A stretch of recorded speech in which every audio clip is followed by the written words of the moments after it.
Secrets में आज हम लेकर आए हैं एक सच्चे शिव भक्त की सच्ची कहानी। यह वाकया केदारनाथ धाम में हुआ था। केदारनाथ धाम के बारे में तो आप जानते ही होंगे, जहां देवों के देव महादेव का पवित्र और बहुत ही प्राचीन मंदिर है। यह मंदिर भोलेनाथ के 12 ज्योतिर्लिंगों में से एक है। ज्योतिर्लिंग का अर्थ है जिस शिवलिंग में स्वयं शिव जी की ज्योति विद्यमान है। आज हम जानेंगे कि क्यों कहलाते हैं केदारनाथ ज्योतिर्लिंग जागृत महादेव। दिल थाम कर बैठना, क्योंकि आज हम जानेंगे कि कैसे बाबा केदारनाथ अपने भक्तों के लिए समय के साथ भी खेल सकते हैं। आखिर काल को रोकने की शक्ति भी तो सिर्फ इनके पास ही है, तभी तो इन्हें महाकाल भी कहते हैं। ये कहानी है एक ऐसे शिव भक्त की जिसकी भक्ति से प्रसन्न होकर बाबा केदारनाथ मंदिर के बाहर आ गए। यह कहानी नहीं, आप बीती है उस शिव भक्त की और चमत्कार है, लीला है बाबा केदारनाथ की। इस कहानी को पूरा सुनकर आपको अंदाजा हो जाएगा कि महादेव कितने दयालु हैं। बस बुलाने भर की देर है। चैनल को अभी इस तरह से सब्सक्राइब करके घंटी दबाने के बाद ऑल वाले ऑप्शन को जरूर चुनें, नहीं तो हमारी अगली सत्य घटना आपसे कहीं छूट ना जाए। और हाँ, जो भी इस वीडियो को देख रहा है, लाइक और कमेंट जरूर करना।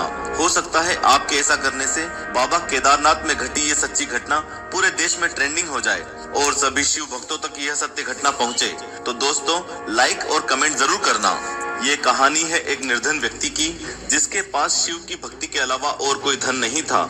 बहुत समय पहले जब हमारे देश में बस और ट्रेन की अच्छी सुविधा उपलब्ध नहीं थी, सफर तय करने के लिए धनवान लोग बैलगाड़ी या घोड़े का सहारा लेते, लेकिन गरीब लोगों के लिए पैदल यात्रा करना ही एकमात्र उपाय था। इसी समय एक निर्धन शिव भक्त ने भगवान केदारनाथ ज्योतिर्लिंग के दर्शन करने का प्रण किया और पैदल यात्रा आरंभ कर दी।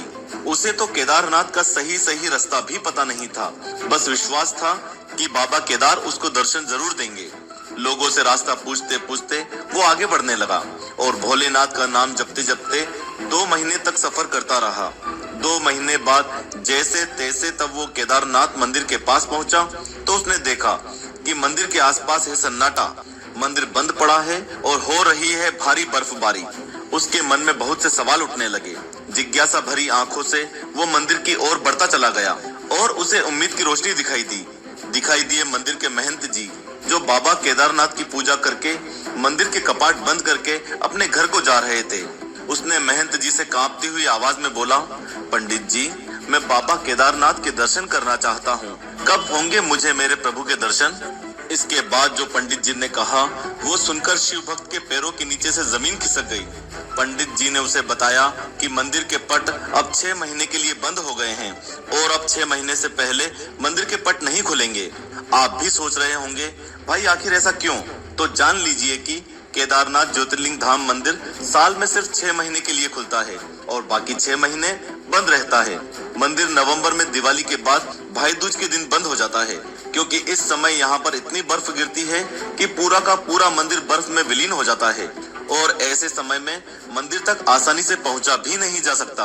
और अप्रैल के महीने में अक्षय तृतीया के दिन मंदिर के पट खोले जाते हैं और बाबा केदार अपने भक्तों को दर्शन देते हैं।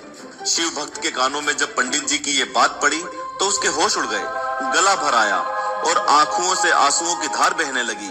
थोड़ी देर तक तो उसके गले से कोई आवाज ही नहीं निकल पाई। एकाएक वो रोते हुए बोल पड़ा, पंडित जी, मैं 2 महीने तक पैदल चलकर बहुत दूर से आया हूँ। मैं बहुत गरीब हूँ, ऐसी ठंड में मैं कहाँ जाऊँगा? आप सिर्फ मुझे एक बार मेरे भोले बाबा के दर्शन करने दो। लेकिन पंडित जी कहाँ उस गरीब की बात सुनने वाले थे। अगर कोई धनवान व्यक्ति होता भी तो कोई बात थी, लेकिन ये तो एक गरीब था जिसके पास उस वीराने में न खाने का कोई जुगाड़ था और न ओढ़ने का। बातों बातों में पंडित जी ने उससे कह दिया कि या तो 6 महीने बाद आओ या फिर 6 महीने तक यहीं रुक जाओ, लेकिन तुम ऐसी ठंड में यहाँ एक रात भी नहीं रुक सकते, इसलिए अपनी जान बचाओ और वापस लौट जाओ।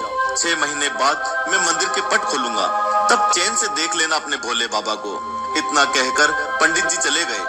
धीरे धीरे रात का अंधेरा और गहराता जा रहा था। आसमान से आफत बनकर बर्फ गिर रही थी और बर्फीले पहाड़ों की ठंडी कटीली हवा मानो शरीर में सुराख कर रही थी। लेकिन वो बैठा रहा, शिव का ध्यान करते हुए। उसने मन में प्रण किया कि बाबा केदार के दर्शन किए बिना वहां से हिलेगा भी नहीं। उसका शरीर इतना कांप रहा था मानो अभी पल 2 पल में उसके प्राण निकल जाएंगे। तभी उस अंधेरे में एक रोशनी दिखती है। उसने देखा कि एक अघोरी बाबा उसके पास चले आ रहे हैं। पास आकर अघोरी बाबा ने उसे खाने के लिए खाना दिया और उससे बोले, तुम थक गए होंगे, खाना खाकर सो जाओ। शिव भक्त सचमुच बहुत थक चुका था और खाना और आग की गर्माहट मिलते ही उसे बहुत गहरी नींद लग गई। जब सुबह उस शिव भक्त की नींद खुली और जैसे ही उसने आंखें खोली तो देखा कि दूर दूर तक बर्फ का नामो निशान नहीं है और ठंड भी बहुत कम हो चुकी है। यह देखकर वह सोचने लगा कि पंडित जी ने तो कहा था कि यहाँ अगले 6 महीने तक बर्फ गिरेगी, लेकिन अचानक ये क्या हो गया। फिर उसे उस अघोरी बाबा की याद आई। वो यहाँ वहाँ दौड़कर उन्हें ढूंढने लगा, लेकिन वो बाबा कहीं नहीं मिले। थक हार कर शिव भक्त मंदिर के पास ही बैठ गया। तभी उसने देखा कि दूर मंदिर के पंडित जी अपने सेवकों के साथ मंदिर की ओर आ रहे हैं। शिव भक्त ने भारी जिज्ञासा से पंडित जी से पूछा कि क्या मंदिर के पट आज ही खुलेंगे। पंडित जी ने जवाब में कहा, जी हाँ, आज 6 महीने की ठंड के बाद अक्षय तृतीया के शुभ दिन मंदिर के पट खोले जाएंगे। पंडित जी अभी तक उस शिव भक्त को नहीं पहचान पाए थे। पंडित जी की बात सुनकर शिव भक्त बोला, महाराज 6 महीने बाद, लेकिन आप तो कल रात में ही पट बंद करके गए थे और आपने ये भी बोला था कि अगले 6 महीने तक मंदिर के पट नहीं खुलेंगे। यह सुनकर पंडित जी ने अपने दिमाग पर जोर डाला और बोले, तुम तो वही हो ना जो 6 महीने पहले दर्शन के लिए आए थे, लेकिन पट बंद होने के कारण दर्शन नहीं कर पाए थे। तब उस शिव भक्त ने कहा कि पुजारी जी, मैं तो कल ही यहाँ आया था और रात में यहीं सोया था और आज आप आ गए, 6 महीने कहाँ से हो गए। शिव भक्त की बात सुनकर पुजारी जी ने सोचा कि ये कैसी बहकी बहकी बातें कर रहा है, और दूसरी ओर पुजारी जी के दिमाग में बाबा केदारनाथ के चमत्कारों के बारे में ख्याल आ रहा था। पुजारी जी ने कहा, हे शिव भक्त, तुम्हारे साथ कल रात क्या हुआ, मुझे विस्तार से बताओ। शिव भक्त ने रात को जो भी याद था पुजारी जी को बताया। उसने बताया कि एक अघोरी बाबा मेरे पास आए, उन्होंने मुझे खाना दिया और मेरे लिए आग भी जलाई, और आज सुबह जब मैं उठा तो वो कहीं नहीं दिखे। यह सुनकर पुजारी जी और उनके साथियों की आंखें भर आई, मानो अभी सब रो पड़ेंगे। कांपती हुई आवाज में पुजारी जी ने कहा कि कैसे दिखते थे वो अघोरी बाबा। शिव भक्त ने अपनी आंखें बंद की और बोला, एकदम अघोरियों की तरह, पूरी तरह से वैरागी, शेर की छाल बदन पर लपेटे हुए, हाथ में त्रिशूल, माथे पर त्रिपुंड, शरीर पर भस्म, रुद्राक्ष की बहुत सी माला पहने हुए थे वो अघोरी बाबा। बस इतना सुनकर पुजारी जी और उनके सभी साथी हर हर महादेव कहते हुए उस शिव भक्त के चरणों में गिर गए। सबकी आंखों से आंसुओं की धाराएं बह रही थी। सभी के शिव के प्रति भाव उमड़ रहे थे। शिव भक्त के पैर पकड़कर पुजारी जी बोले, हे शिव भक्त, तुम धन्य हो, तुम्हारे पास मंदिर से निकलकर स्वयं केदार बाबा आए थे और उन्होंने अपनी योग माया से तुम्हारे 6 महीने को एक रात में परिवर्तित कर दिया, कालखंड को छोटा कर दिया। आखिर काल यानी कि समय के साथ खेलने की शक्ति सिर्फ महादेव के पास है और वो अपने भक्तों के लिए समय को भी आगे बढ़ा सकते हैं। जैसा कि यहाँ पर बाबा केदार ने उस शिव भक्त के 6 महीनों को एक रात में बदल दिया, और ऐसा बदला कि उसे इस बात की भनक तक नहीं लगी। वो सोया था नवंबर की ठंड की रात में और उठा अप्रैल की सुबह, लेकिन उसे तो ऐसा लग रहा था जैसे कल रात में ही सोकर आज सुबह उठा। तो ऐसे हैं महादेव जो अपनी योग माया से अपने भक्त के लिए 6 महीने को एक रात में परिवर्तित कर देते हैं, कालखंड को छोटा कर देते हैं। पुजारी जी ने भक्त से यह भी कहा कि यह सब तुम्हारी सच्ची भक्ति और श्रद्धा के कारण हुआ है। इतने सालों से हम में से कोई भी शिव जी के दर्शन नहीं पा सके, लेकिन तुमको महादेव ने साक्षात प्रत्यक्ष दर्शन दिए हैं और तुम्हारी रक्षा भी की है।